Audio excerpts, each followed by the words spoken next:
yengil udar bo'lgan joylarimizni bilmaymiz ham, uni e'tibordan ham qochirib qo'yamiz. Ana bu jarohat sekin-sekinlik bilan o'sha qismga bog'langan mushak paylani holatini buzadi. Sababini topa olmay, to'liq yechim bera olmasdan qiynalamiz. Maxsus muolaja qilishimiz kerak bo'ladi. Ana shunda bu narsadan butkul to'liq qutulsa bo'ladi.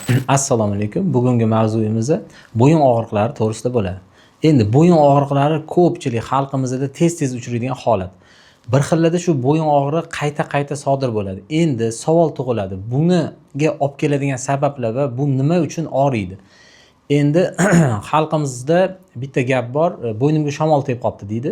Chunki обязательно sovuq joyda yurgandan keyin ertasi kunda bo'yinda og'riq sezadi. Endi shu narsa borki, bo'yinni negadir bir tomoni og'riydi ko'pchilikda. Ikkita tomon og'rimaydi. Endi sovuq ikkita tomonga tegsa ham negadir bir tomoni og'riydi.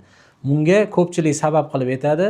Shu joyda bo'ynimda nerv qisilishi bor, umurtqamda osteoxondroz bor, shuni sababidan bo'lyapti deydi. To'g'ri, bu ham sabab bo'ladi, lekin bundan boshqa ko'pchilik bilmaydigan sababi bo'yin qismimizdagi mushaklarning spazmi, ya'ni miofassalniy sindrom deymiz.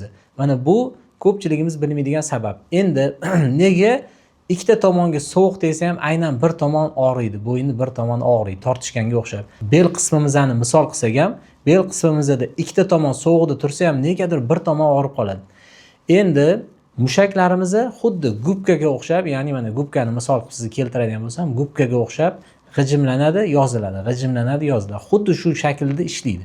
Endi bo'yin qismimizda bir-biriga antagonist bo'lgan, ya'ni bir-birini ishini qarama-qarshi bajaradigan mushaklarimiz bor. Ya'ni trapetsiyoidniy mышца deymiz.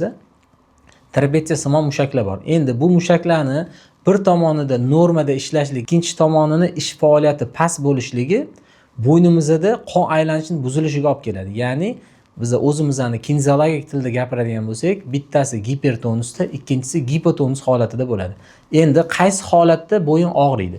Ya'ni gipertonus bo'lgan holatda, ya'ni dam olmasdan tirishib, haddan tashqari nagruzka bilan ishlab turgan mushak holatidagi bo'yin qismimizda og'riq bo'ladi. Bu nimalardan bo'ladi? Endi biza bilmaydigan sabablarini gapirganimiz yaxshi, chunki hamma biladigan sabablar to'g'risida videolar ko'p. Bilmaydigan sabablarimiz travma, jarohatlarni misol qilsak bo'ladi.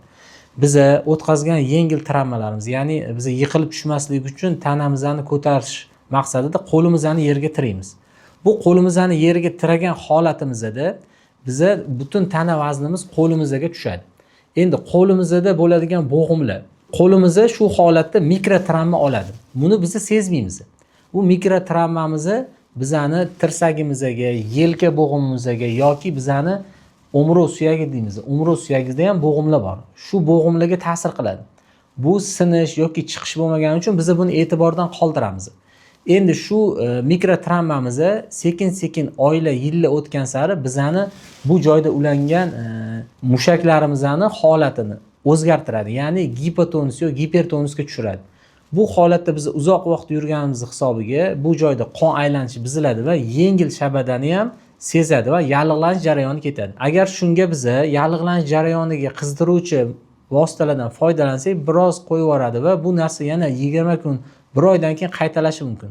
Buni to'liq bartaraf qilish uchun biz o'sha jarohat o'rnini maxsus muolaja qilishimiz kerak bo'ladi. Ana shunda bu narsadan butkul to'liq qutulsa bo'ladi. Buni to'liqroq qilib tushuntiradigan bo'lsak, mana hozir ko'pchiligimiz nima holatda gapirayotganimni tushunmaydi.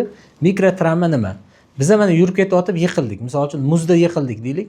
Oyog'imiz sirg'anib ketib, muzda o'tirib qoldik, yiqilib. Bu o'tirgan holatimizda tananing maxsus himoya mexanizmi bor. Ya'ni qo'limiz bilan tanamizni himoyalashga urinamiz. Biz qattiq tushgan joyimizni bilamiz, to'g'ri, o'sha joy og'rib yuradi. Lekin yengil udar bo'lgan joylarimizni bilmaymiz ham, uni e'tibordan ham qochirib qo'yamiz. Ana shu yengil udar bo'lgan joylarimizda mikrotravmalar, ya'ni yengil jarohatlar qolib ketadi. Bu narsa bizga og'riq bermasligi mumkin yoki bir kun og'rib turib o'tib ketishi mumkin. Ana bu jarohat sekin-sekinlik bilan o'sha qismga bog'langan mushak paylani holatini buzadi. Ya'ni yoki tirishtirib qo'yadi yoki bo'shashtirib qo'yadi. Bu holatda biz yillab yurganimizdan keyin boydagi surunkali bo'yin og'rig'i, yelka og'rig'i, surunkali bel og'riqlariga uchraymiz va sababini topa olmay, to'liq yechim bera olmasdan qiynalamiz. Bu holatda surunkali og'riqlaringizdan, bo'yindagi holatlardan, tez-tez shamollashlardan qutulish uchun shu zonadagi mushaklarni, paylarning holatini kinezologiya yordamida o'rganib chiqish kerak. Ya'ni kinezologik testlar orqali mushakdagi gipertonus yoki gipotonusni aniqlab, bunga barham berish kerak. Sizda ham xuddi shunday bo'yin og'riqlari, surunkali bo'yin qotishlari yuzaga kelayotgan bo'lsa, ushbu raqamlar orqali bizga bog'laning va zamonaviy yechimga ega bo'ling. Videoni ko'rsatganingiz uchun rahmat. Savollaringizni kommentariyada qoldiring, obuna bo'lishni unutmang.